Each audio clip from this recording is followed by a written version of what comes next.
Big news, grande nouvelle, vous savez, il y a toujours des rumeurs sur la chaîne parce que je trouve intéressant de parler de ces rumeurs parce qu'elles permettent de sentir un peu les tendances, de voir ce qui va arriver. Certaines s'avèrent vraies et au final, on voit que les rumeurs étaient avérées et qu'on retrouve ces produits sur le marché. Et puis des fois, c'est un four complet, ça marche pas. Mais en attendant, et ce qui est super pertinent et super intéressant, c'est d'essayer de sentir un petit peu le marché, de comprendre ce qui va se passer, de voir les enjeux et de voir comment se positionnent les marques les unes par rapport aux autres pour répondre à des lancements de produits de concurrents, pour adapter leur gamme.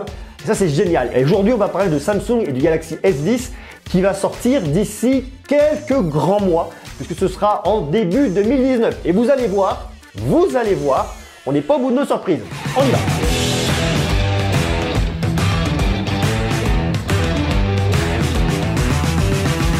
Je suis un très grand fan de Samsung parce que je trouve que Samsung fait vraiment des produits qui sont d'une super bonne qualité. Ils arrivent toujours à innover, ils succombent pas aux tendances. Pour l'instant, ils n'ont toujours pas succombé à la fameuse encoche. Il y a une rumeur il y a quelques temps d'ailleurs, je vous en avais déjà parlé, qui faisait état d'une potentielle arrivée de l'encoche sur le Samsung Galaxy 10. Pour l'instant, pas trop d'infos là-dessus, donc on le garde un peu de côté.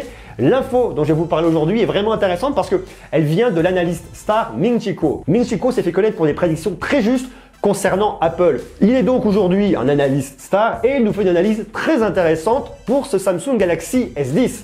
Si vous avez suivi les précédentes vidéos, j'ai déjà parlé de Ming-Chi Kuo plusieurs fois et notamment de sa fameuse prédiction que tout le monde reprend pour cette fin d'année pour Apple. Il annonce effectivement l'arrivée de 3 nouveaux iPhones pour cette fin d'année. Et c'est justement là que c'est intéressant parce qu'il annonce pour Samsung l'arrivée de 3 nouveaux Samsung Galaxy S10 en début d'année prochaine.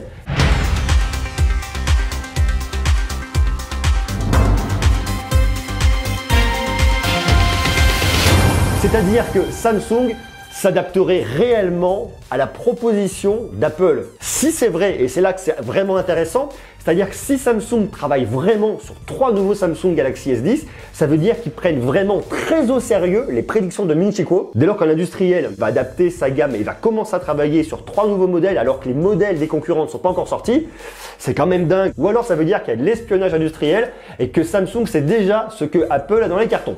C'est intéressant. Ou alors, ça veut dire que Apple et Samsung communiquent entre eux. Tiens, je vais faire ça, toi, tu vas faire ça. Bon, ça me paraît un petit peu moins plausible. En attendant, c'est la prédiction de Ming-Chi Kuo. 3 nouveaux Samsung Galaxy S10 dès 2019. Maintenant, d'ici quelques jours, l'annonce faite par Samsung du Galaxy Note 9 qui devrait déjà être un modèle intéressant, qui serait plus une évolution du Note 8, une grande révolution, qui serait un petit peu le corollaire de l'évolution du S8 au S9, l'évolution du Note 8 au Note 9. Bon, ça, on en reparlera d'ici quelques temps, donc je vous invite à rester connecté et à vous abonner. Mais ce Galaxy S10 peut vraiment être intéressant et en plusieurs points. On aurait donc 3 nouveaux formats d'écran. Un écran de 5,8 pouces, un écran de 6,1 pouces et un écran de 6,4 pouces. Tous ces écrans seraient bien sûr des écrans Super AMOLED, comme le fait habituellement Samsung. Il faut savoir que Samsung, de par sa filiale Samsung Display, fabrique directement ces écrans, donc on est sûr qu'ils vont pas nous coller des écrans LCD là-dessus. Et ce qui est très intéressant, c'est que les 2 modèles les plus grands, le 6,1 pouces et le 6,4 pouces, auraient une nouvelle technologie que Samsung mettrait dans ses smartphones, c'est-à-dire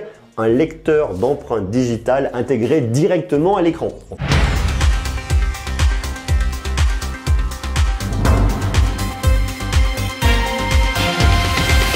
On retrouve déjà sur notre smartphone présent sur le marché, mais pour l'instant, pas sur les produits de la marque sud-coréenne. Ce serait d'ailleurs leur axe de communication pour la rentrée. Plus de sécurité avec cette nouvelle technologie. Ça sera en quelque sorte une réponse à Apple par rapport à son Face ID. Le capteur d'empreinte digitale sous l'écran pour être plus sécurisé. Vous n'auriez qu'à prendre votre smartphone et dès que vous le prenez en main, il reconnaît votre empreinte digitale. Pas besoin de le regarder, même si effectivement Face ID est extrêmement rapide. On attrape son téléphone, il est déjà déverrouillé alors qu'on l'a même pas mis devant notre visage. Donc quelque chose encore plus rapide que Face ID. Par contre, le modèle le plus petit, le 5,8 pouces, lui n'aurait pas de capteur d'empreinte digitale directement intégré à l'écran. Il y aurait probablement toujours Face Unlock qui n'est pas le plus sécurisé. Il n'y aurait pas de capteur d'empreinte digitale au dos, mais sur le côté, comme on peut retrouver chez Sony, sur le Sony Xperia XZ, permettrait d'avoir un modèle un peu différent. Surtout, ça coûterait beaucoup moins cher à Samsung à fabriquer que d'intégrer le capteur d'empreinte digitale directement à l'écran. L'année prochaine également, Samsung doterait son modèle le plus grand d'un double capteur photo, d'un double module photo. Ce serait donc le modèle doté d'un écran de 6,4 pouces,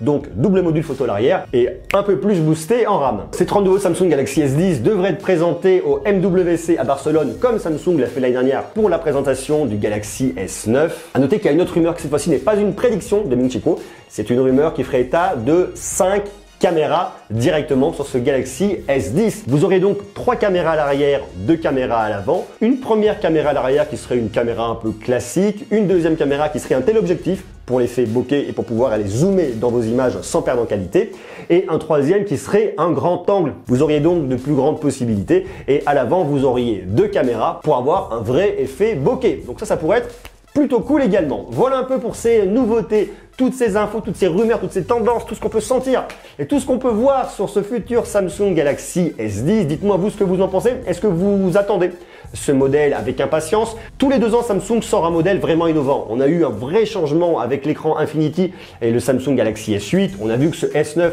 même si on a une lentille et ouverture variable, n'est jamais qu'une évolution du S8, même si c'est une évolution intéressante au niveau de la photo et de la vidéo. Là, avec le S10, on devrait avoir de vrais changements, des choses très significatives et extrêmement intéressantes. Donc dites-moi vous en commentaire ce que vous attendez. Qu'est-ce qui pourrait vous intéresser par rapport à la concurrence, par rapport à ce qu'on voit aujourd'hui sur le marché? Qu'est-ce que vous voudriez avoir sur ce Samsung Galaxy S10? Est-ce que vous voudriez avoir un écran d'un seul et grand tenant comme ce qu'on peut trouver sur le Vivo Nex ou alors sur l'Oppo Find X? Est-ce que contrario, vous voulez toujours une barre sur le haut, une barre sur le bas? Est-ce que vous voulez une encoche? Qu'est-ce que vous voudriez sur ce Samsung Galaxy S10? Vous me marquez tout ça en commentaire comme d'habitude. Je vous invite à me laisser des jolis pouces, à rester connecté, à vous abonner parce que vous allez voir, on va toujours parler plus de tech. Il y a plein de choses à dire, il y a plein de nouveautés, plein de choses qui arrivent dans les temps à venir. Donc on reste connecté et on s'abonne. Merci à vous, soyez sages. Je vous embrasse, n'oubliez pas, vous êtes les meilleurs et à très bientôt. Ciao!